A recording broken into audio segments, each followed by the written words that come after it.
Notre prochain invité, comment ça va? Ça va très bien.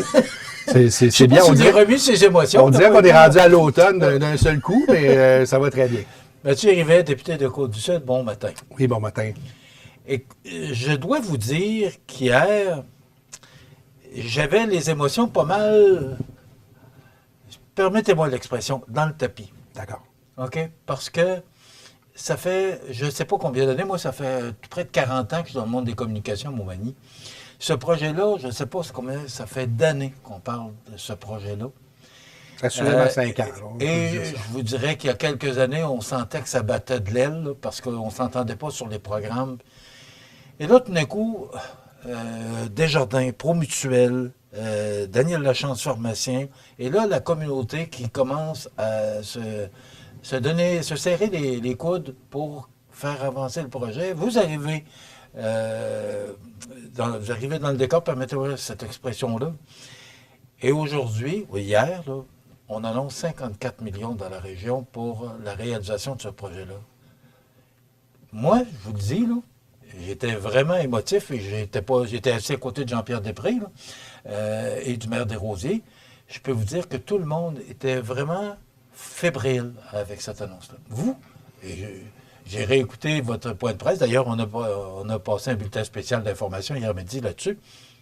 Comment vous vous sentez aujourd'hui? La question est longue. Oui, mais... Mon préambule est très long, mais je pense qu'il méritait d'être aussi long pour l'entrée de jeu de vos commentaires. D'abord, on s'entend que c'est une annonce historique là, pour notre milieu, pour l'Îlet, pour Montmagny, pour la Côte-du-Sud. C'est une annonce très importante au niveau du chiffre, au niveau de la symbolique du projet. Mais au-delà de ça, tout le long que tu faisais ton préambule, j'avais un terme qui m'était très cher dans mon ancienne vie. Vous savez que j'ai fait de la direction d'orchestre, j'ai travaillé à rassembler des gens sur des projets communs, puis j'ai même fait des conférences à l'international sur ce que j'ai appelé le groove collectif. On excuse aussi cette expression-là, mais le groove collectif permet, hier j'en parlais aussi, la motivation. Lorsqu'on est enseignant, qu'on donne nos cours, puis que nos jeunes ont réussi à les motiver d'une bonne façon, bien on peut soulever des montagnes. Puis je pense que c'est ce qu'on a vécu collectivement, tous les partenaires que tu as mentionnés, incluant évidemment le Centre de services scolaires, la MRC, oui, les deux MRC, ce travail commun-là pour arriver à un but qui est un but important, qui va changer l'histoire du Centre de services scolaires, mais qui va changer l'histoire de notre milieu. Parce que là, au-delà de transformer une école secondaire, on transforme aussi un milieu en apportant un volet, oui, sportif, un volet culturel qui est attendu dans le milieu. Donc, ça touche les nouveaux arrivants, ça touche le développement économique, ça touche la rétention des gens pour Montmagny, ça touche au développement du cégep à côté, autant par son programme de technique des arts de la scène, qui aura aussi une salle avec qui il peut faire des partenariats encore plus grands. Ça touche la centre de formation professionnelle. Vous avez parlé de Jean-Pierre Després tout à l'heure, tout le volet de la signature innovation de notre milieu en santé durable. Ça touche une multitude de facettes. Puis ça nous motive à se dire, on a un projet commun qu'on veut vivre ensemble. Puis évidemment, moi, dès le début, puis je rappelle à tout le monde que c'était l'engagement électoral numéro 1. C'est l'élément principal qu'il y avait en haut. Les prochaines fois, il y en aura d'autres. Il y en a d'autres projets qui me motivent partout en Côte-du-Sud. Mais on s'entend un investissement dans notre milieu de 77 millions. Bon. Dont 28 % va provenir du milieu et de sources diversifiées, là, autres que le gouvernement du Québec, pour une infrastructure qui appartient.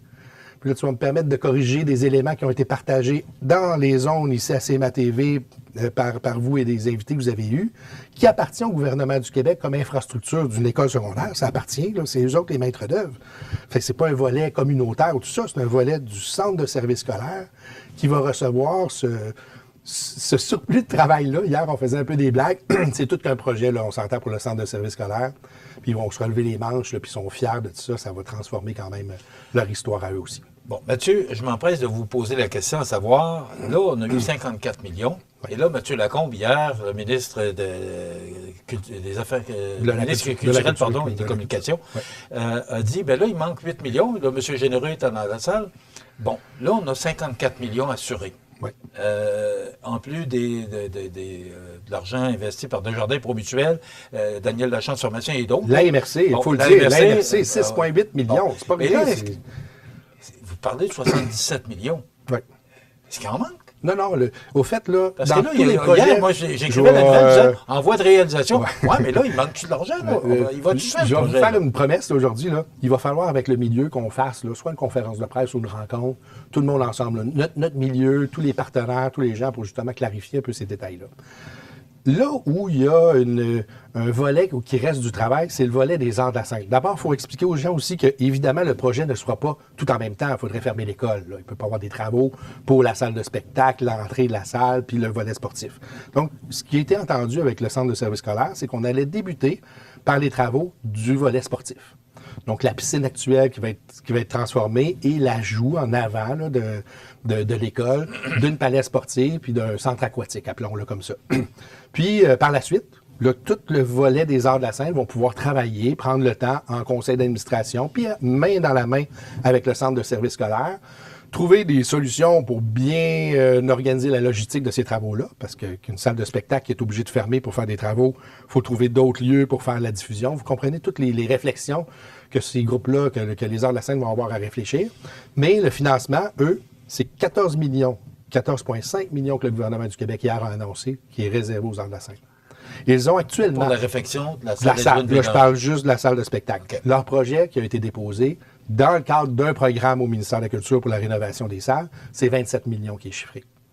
Donc, la différence entre le 14,5 et le 27, là, tout est comblé, sauf le 8 millions qui est attendu du gouvernement fédéral. Puis ça, c'est toujours comme ça, là, tout le temps. Il faut que le provincial dise, nous, on va de l'avant avec le projet. Puis là, il y a un travail qui est fait avec Patrimoine Canada, puis c'est ce que Cynthia puis l'équipe va faire, à travailler pour aller chercher ce montant-là. Toutefois, comme c'est pas certain, là, ce financement-là n'est pas attaché, c'est pour ça qu'on y va de cette façon-là, dire on réserve une somme, on y croit. Maintenant, les arts de la scène vont avoir à réfléchir, à se dire, OK, le financement manquant, comment qu'on fait pour aller le chercher? Est-ce que c'est le milieu qui va davantage d'autres partenaires? Est-ce que c'est vraiment le fédéral qui va être là?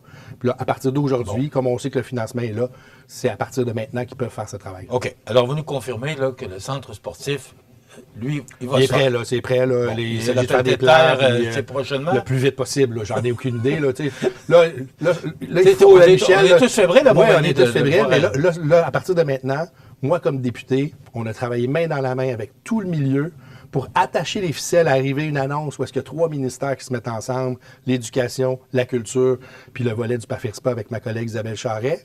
On y est arrivé. Là, on va passer quelques semaines là, à se dire bravo, à laisser les gens travailler aussi, parce que ça appartiendra au centre de service scolaire, à travailler sur ce dossier-là, aller chercher vraiment tous les documents nécessaires, avoir toutes les conditions gagnantes pour partir le projet. Puis là, ça sera à eux. Là.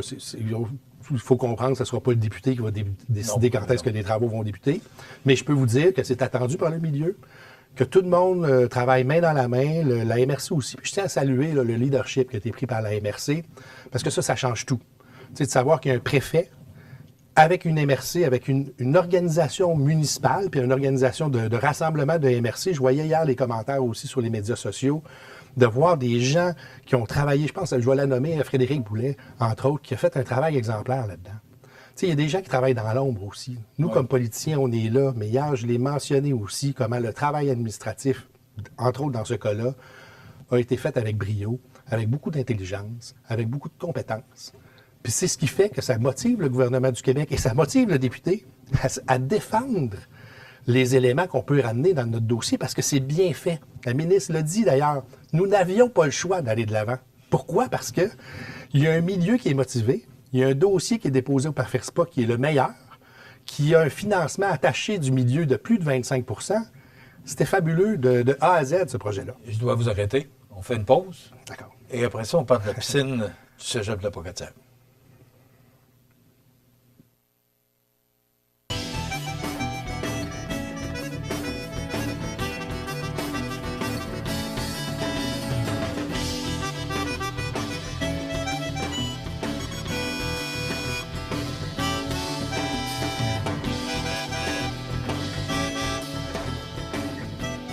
Le Carrefour mondial de l'accordéon du 30 août au 1er septembre à Montmagny en Chaudière-Appalaches. Billets en vente sur le site accordéonmontmagny.com.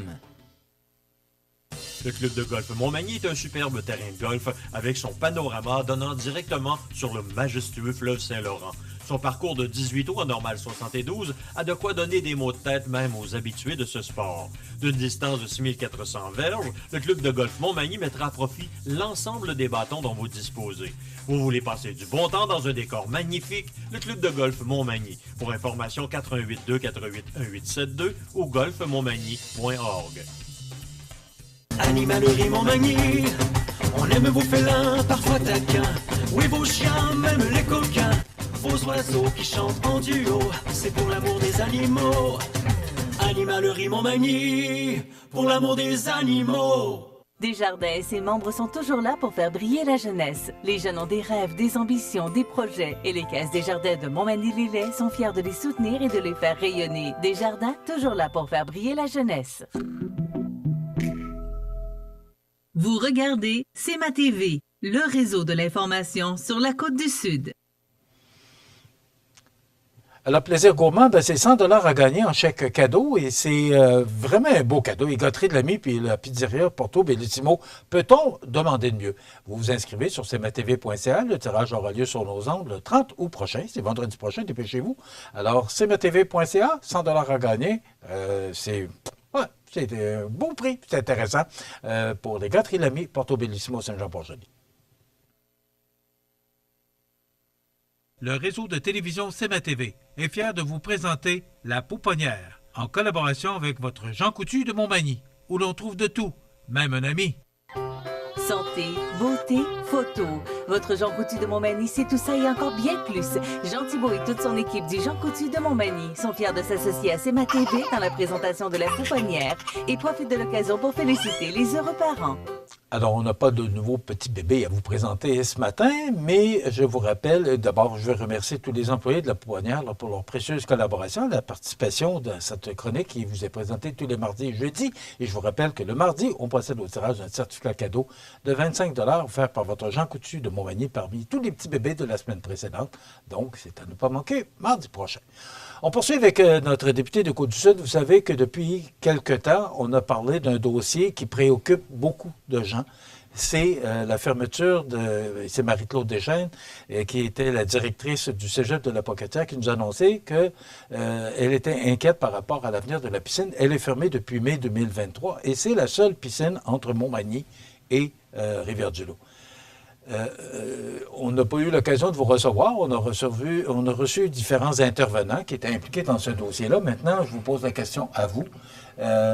Qu'arrive-t-il avec ce dossier-là? Parce que c'est quand même un apport important du Cégep de la Pocatière, c'est qu'il y a cette piscine-là, puis il n'y en a plus. Il n'y a plus d'autres dents. Tout à fait. D'ailleurs, j'étais présent avec la ministre Pascale Derry la journée même que la piscine a été vidée. Effectivement, il y a comme une symbolique dans ça assez particulière. Ben, j'imagine. Fait qu'on était en rencontre avec Marie-Claude Deschênes et son équipe. Puis, comme on a toujours dit, on avait cette volonté-là de trouver une solution. Il faut savoir que au moment, probablement, là je fais une supposition, probablement que le Cégep, lorsqu'il discutait avec la machine administrative, si on veut, sur la hausse de coûts. Rappelons aux gens que la piscine, là, au début, elle était chiffrée à 6 millions pour la rénover. Au Québec, rénover une piscine similaire, là, on parle toujours de 3 à 4 millions à peu près. Au Cégep La Pocatière, il y a une particularité là, physique. Elle est soutenue, elle est entre 2 étages. Fait il y avait déjà un coût déjà assez élevé à 6 millions. Puis là, ça s'est travaillé et probablement qu'à ce moment-là, on aurait été la seule piscine financée à peu près à 100 %. Il y avait 5,8 millions, qui est d'ailleurs toujours réservé du gouvernement du Québec. T'sais, les gens disent le gouvernement du Québec ne veut pas appuyer la piscine, puis là, avec Montmagny, là, il y a toutes sortes de choses qui se disent actuellement. Mais le gouvernement du Québec a 5,8 millions de confirmés, qui est toujours sur la table, qui est toujours présent, qu'on souhaite conserver. Le projet, c'est 12 millions. Ben, c'est ça. Mais là, on ne le savait pas à ce moment-là. Là. Fait que là, le projet devient à 12 millions. Puis là, avec le Cégep, je n'étais pas dans ces discussions-là, mais au niveau administratif, il n'était pas question que le Cégep puisse aller chercher des partenaires financiers pour se donner un coup de main, parce qu'on sait, là, c'est sûr que c'est malheureux qu'on l'ait su après, mais il n'y avait pas, la ministre Pascale Derry souhaitait vraiment trouver une solution pour avoir le financement nécessaire.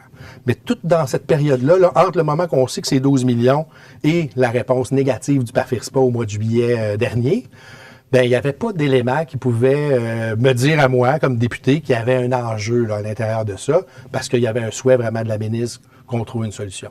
Bon. Là, force est de constater finalement qu'on arrive au 9 juillet, le PAFIRSPA ne fonctionne pas. Puis tu sais, le PAFIRSPA, c'est un programme normé. C'est pas parce que tu es un bon député ou pas un bon député, là. C'est un programme qui a des normes, il y a des objectifs à aller chercher. Oui, d'avoir des partenaires. Ben là, c'est un partenaire à 100 000, parce que c'est ça le cas de la piscine de la Pocatière, sur un projet de 12 millions. Là. Moi, je l'ai chiffré, là, ça fait 0,83 d'investissement du milieu. Puis là, tu regardes les autres projets au Québec, puis qu'il y a une moyenne de 25, puis des fois dans d'autres projets communautaires, là, exemple à Matane ou à Thetford, on touche à des 33 ou des choses comme ça, bien c'est sûr que tu as moins de points. Donc, le projet n'a pas été accepté. Puis là, c'est le 9 juillet qu'on l'a su. Puis que moi aussi, j'ai su qu'il n'y aurait pas d'autres financements du gouvernement du Québec à l'intérieur du projet. Fait que là, on est face à ce constat. Est-ce que la piscine va rester vide? Parce que là, ce qui a surpris un peu les gens, il nous reste 3 minutes. C'est le 25 du milieu. Que ça, plusieurs intervenants qui sont venus en parler ici nous ont dit « Moi, mais je vais vous arrêter tout de suite là-dessus. J'ai eu une rencontre avec Sylvain Roy, qui est venu ici sur vos ondes. Il y a eu des messages erronés qui sont circulés, puis malheureusement qui ont percolé à travers le milieu, puis le comité citoyen qui s'est mis là. Là, le narratif, il faut changer. Le constat de la piscine de la Pocatière, c'est qu'il manque 5,2 millions. C'est ça, là. On peut parler du passé, se dire « Hey, ça a-tu été bien fait ou pas bien fait? » Marie-Claude Deschênes était directrice. C'est rendu Steve Gignac, que je rencontre à nouveau encore demain à ce sujet-là. On travaille, là. On veut trouver des solutions.